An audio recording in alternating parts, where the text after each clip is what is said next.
Quel est le jeu? Bien, le jeu, c'est super simple. C'est Assetto Corsa pour PC, bien important. Oui, le jeu se fait sur console, mais nos modifications qu'on a apportées au jeu, ainsi que tout le suivi de la communauté, se fait sur PC. Donc, Assetto Corsa pour PC. Comment se procurer le jeu? Eh bien, c'est super simple. Vous allez sur Google, vous allez écrire Steam, qui va vous amener ici. Steam est la plus grande plateforme pour se procurer des jeux via PC. Que ce soit des jeux gratuits, des bêtas, des pre-release, commander des jeux avant qu'ils soient sortis, c'est l'endroit où aller. Donc, je vous invite à aller sur Steam. Ici, c'est super simple. Vous pouvez soit y accéder via le site web ou l'installer sur votre PC. En l'installant sur votre PC, ça devient comme une application, donc c'est beaucoup plus facile là, pour gérer vos jeux. Ensuite, dans la barre de recherche, vous allez écrire Assetto Corsa.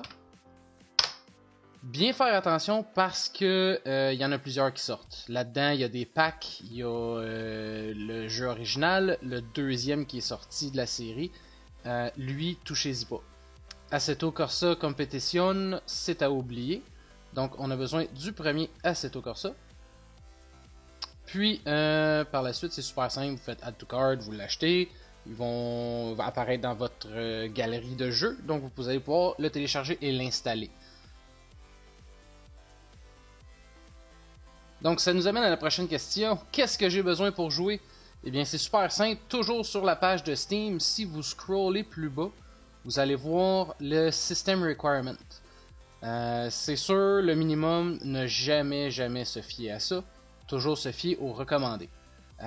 Vu que le jeu est relativement vieux, c'est un jeu qui est sorti en décembre 2014, donc les specs que vous avez besoin ne sont pas nécessairement élevés. C'est sûr, si vous jouez sur un laptop, de préférence un laptop de gamer, c'est sûr que le petit laptop papa-maman ne fera pas le travail. Donc je vous invite à avoir une tour si possible, ou sinon un laptop de gamer. Par contre, pour la tour, vous voyez, vous n'avez pas besoin de grand chose. Un AMD 6 core ou un Intel quad core. Donc si vous avez un i3, un vieux i3, ça va faire la job amplement. DirectX 11, voyez-vous, pour la carte vidéo, il suggère une 970. Si vous comptez jouer en VR, ce qui est très important, la RAM, ça vous en prend pas mal plus que ça. Puis la carte vidéo, Oculus Rift demande minimum une 1050. On vous suggère fortement une 1070 et plus. La 1050 ou la 1060 ne sera pas nécessairement assez forte pour jouer la pleine résolution du VR, ce qui peut engendrer des nausées, des glitches, ça va couper dans votre vision, donc c'est à suggérer une 1070 en montant. 30 GB de disque dur, ça figurer un 50. Avec toutes les modifications qu'il y a à apporter au jeu, donnez-vous de la place sur votre disque dur. En ce qui a trait à l'équipement que vous avez besoin, quand on parle d'équipement, on parle de volant, on parle de frein à main, on parle de pédalier, de shifter, etc. Si vous commencez, puis vous n'êtes pas sûr à 100% que vous allez aimer ça, je vous conseille d'aller vers la série G de Logitech. Ça inclut le G25, le G27, le G29 et le G920, qui est un volant qui s'adapte autant console que PC. Ici à l'écran, on voit c'est le G920, qui est présentement le volant commun de Logitech, qui est le modèle à jour. Par contre, si vous avez un peu plus de budget, vous êtes un peu plus ferré au niveau des simulateurs, vous pouvez toujours aller voir du côté de Thrustmaster ou Fanatec si vraiment vous êtes un vétéran. Par contre, comme je le répète, si vous pensez commencer dans le monde du simulateur, je vous invite à aller voir du côté de Logitech. Ce qui est le fun avec les Logitech, c'est qu'ils sont 100% modifiables. Donc, si vous voulez mettre, exemple, un vrai volant, comme le volant de votre drift car ou un volant d'auto standard, un 330 mm ou un 350, vous pouvez aller voir du côté d'eBay. Il se vend un beau petit adapteur imprimé en 3D, qui est vraiment pas cher, seulement 17$. C'est ce que j'utilise sur mon setup présentement. Ça, ce que ça fait, c'est que ça vous permet d'enlever le volant Logitech et d'installer un vrai volant que moi j'utilise, c'est un 350 mm de RRS. Ce qui fait très bien le travail. Ensuite, va pour le frein à main. Je vous invite à aller voir un de nos partenaires qui est Royal Simulation Technology. C'est un gars de l'Ontario qui fait des handbrakes homemade. c'est des freins à main avec potentiomètre. Donc c'est pas juste un bouton on and off. C'est vraiment, là, ça va avec la force que vous tirez dessus, puis c'est 100% ajustable. Donc je vous invite à lui envoyer un message. Sinon, si vous voulez aller dans quelque chose qui est plus bas de gamme, entrée de gamme, il y a celui-ci que je vous conseille fortement, qui est un frein à main USB universel, qui fonctionne à potentiomètre aussi, mais qui est beaucoup moindre qualité que celui que nos amis chez Royal Simulation Technologies font. Donc juste avec ça, avec un Logitech G920, un petit adapteur, votre volant maison, puis un bon frein à main, là, vous êtes setupé assez solide pour pouvoir drifter avec nous. Comment vous joindre? Bien, pour nous joindre, c'est vraiment simple. Vous allez sur notre page Facebook, qui est le SQDC Simulateur Québec Drift Championship. Vous allez voir à gauche dans la section à propos. Allez voir ça. Puis sous le lien de site internet, il y a le lien Discord. Vous cliquez là-dessus, ça va vous amener sur une page web qui est la page web de Discord. Je vous invite fortement à l'installer.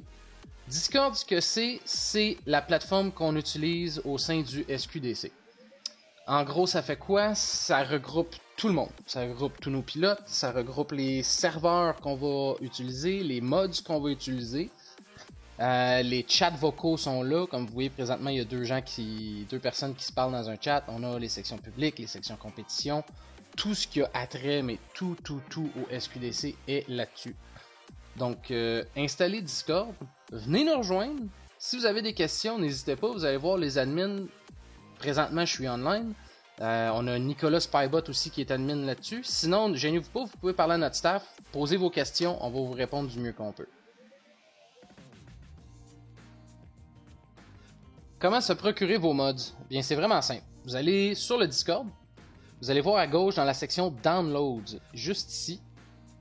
Si vous êtes pilote enregistré, bien sûr, vous allez voir le compétition download ainsi que le fichier design. Par contre, si vous ne faites pas partie de la compétition, vous allez sûrement uniquement voir Public Mods.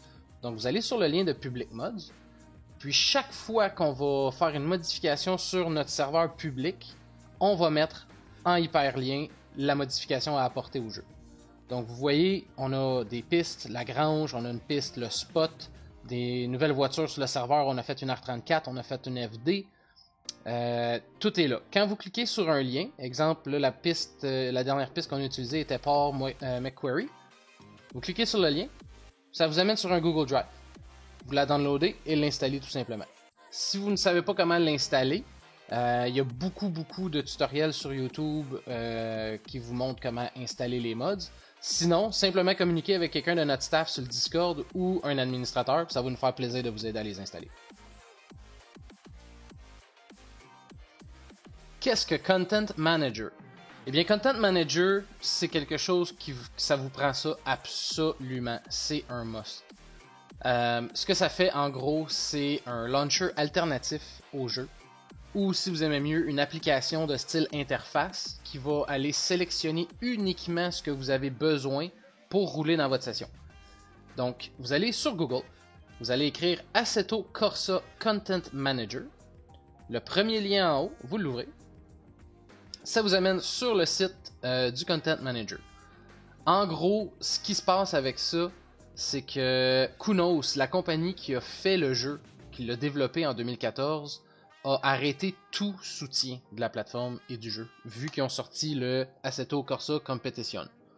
Par contre, vu que maintenant c'est la communauté qui supporte le jeu, toutes les modifications sont faites par des modeurs indépendants, des programmeurs, des personnes comme vous et moi qui voulaient rehausser le niveau du jeu. Donc ce que ça va donner aussi, c'est plus qu'un launcher alternatif, ça va rehausser les graphiques du jeu. Il y a des options, beaucoup plus d'options, des facilités d'installer des mods. Comme je vous dis, c'est un must absolu. Donc descendez au bas de l'écran, il y a deux versions. Il y a la version Lite qui est 100% gratuite. Sinon, il y a la version Pro qui, elle, est payante. Mais est payante sous donation. Donc, vous pouvez faire un don de seulement 1$, 2$, puis à l'intérieur de 24 heures, vous allez recevoir une clé que vous allez pouvoir upgrader votre version. Donc, vous downloadez la version Lite, la version gratuite. Ça va vous amener à ceci. qui est Content Manager. Comme je vous dis, c'est un launcher alternatif. Donc, quand vous allez, si vous êtes rendu avec, exemple, une centaine de voitures de plus, une centaine de pistes de plus, si vous utilisez le launcher original du jeu, le jeu doit loader chaque item que vous avez rajouté. Donc, soit que le launcher ne loadera juste simplement pas, ou que ça va prendre vitam aeternam pour loader le jeu en question. Versus Content Manager, que vous sélectionnez votre voiture, vous sélectionnez la piste, vous cliquez Go, merci, bonsoir, c'est réglé. Aussi, une autre façon de nous rejoindre, vous allez dans la online, quand vous êtes dans le drive pour jouer online, vous inscrivez SQDC sous l'onglet de recherche, puis vous allez voir nos 2 serveurs officiels, le serveur de compétition ainsi que le serveur public. Est-ce que l'autodrome Saint-Eustache est disponible? Présentement, on est toujours en conception. Oui, la piste va être prête pour notre compétition du 21 septembre. Par contre, est-ce qu'elle va être prête pour le public? Non. Nous allons avoir 3 versions de la piste. En fait, 2 de compétition. Une avec le layout Formula Drift World, une avec le layout Formula Drift Canada, puis une publique avec un layout qu'on vous garde la surprise. Les gens de Lapping qui nous posent la question, est-ce que la piste va être faite en conséquent de faire du lapping? Non. La piste est faite en conséquent pour la drift. Par contre, le layout public, vous allez pouvoir le lapper, mais il n'y aura pas de start ou finish line ni de chronomètre. En ce qui a trait à la date de release de la piste publique, on n'a pas de date exacte encore, car comme je vous dis, la conception c'est quelque chose qui est très long à faire. Donc c'est sûr qu'on va prioriser la compétition avant le côté public. Par contre, on veut absolument donner la piste au public printemps prochain. Donc à la fin de l'hiver, ce qui nous laisse le temps de peaufiner la piste, faire les 2 layouts de compétition, puis ensuite la relâcher au public. Que rend votre Autodrome Saint-Eustache si unique? Pour les gens qui jouent déjà à Assetto depuis quelques temps, savent qu'il y a plusieurs versions de l'Autodrome Saint-Eustache déjà disponibles. Par contre, ce qui nous met à part de ces versions-là, c'est que nous, on a un scan laser qui a été fait de la piste. Gracieuseté de Pierre-Luc Boiteau, qu'on remercie énormément. Puis, grâce à l'aide de Pierre-Luc et Marc-Olivier Diamond, on aurait pu la recréer à 99,9% exact. Donc, on parle de proportion, on parle de les bosses sur la piste, on parle du kink dans le mur, on parle des estrades, on parle du pit, jusqu'à la cantine. Écoutez, c'est à 99,9% exact de la piste en ce moment. Est-ce possible d'avoir vos mods sur console? Malheureusement, la réponse est non. Pour la simple raison que les jeux PC et console de 1 ne parlent pas le même langage. Aussi que au niveau console, il est impossible de modifier le jeu, le codage, les paramètres, on peut pas modifier ça. Ce qui est la beauté du PC, que le jeu est 100% modifiable. Toutes les voitures qu'on crée, les physiques qu'on crée, les pistes qu'on rajoute, c'est toutes des choses que malheureusement vous ne pouvez pas avoir sur console. Comment joindre la compétition? Ça, c'est la question qui revient le plus souvent. De loin, devant celle de l'Autodrome Saint-Eustache, la compétition, je crois qu'on est tous ici pour ça en premier lieu. Bien, c'est super simple. Vous devez obtenir votre permis pro SQDC, qui va être via un événement d'obtention de permis, qui est un espèce de screening event pour voir qui est capable de conduire et qui ne l'est pas. Le prochain événement va se faire à la mi-octobre. La date va être relâchée très bientôt dans une autre vidéo. Puis, à partir de ça, ça va fonctionner sur 2 runs de qualification. Si vous atteignez le score demandé minimal, vous obtenez votre permis. Par la suite, vous allez devoir, via soit nos modeurs maison ou un modeur de votre choix, faire votre propre voiture, qui par la suite, on va inspecter et mettre nos physiques à l'intérieur. Notre série est une série spec, donc tout le monde a la même physique, tout le monde a la même power, ça devient une bataille de pilotes. Les seules choses qui vont différer au niveau des voitures, c'est l'empattement, ce qui va faire que la voiture va être un peu plus twitchy ou plus bateau, tout simplement. Par la suite, comme les règlements du Formula Drift, Ça fonctionne par bracket, par battle. Je pense que tout le monde est au courant comment que ça fonctionne rendu là. Puis, bien entendu, il y a les prix en fin de saison qui sont remis aux champions ainsi qu'au top 3.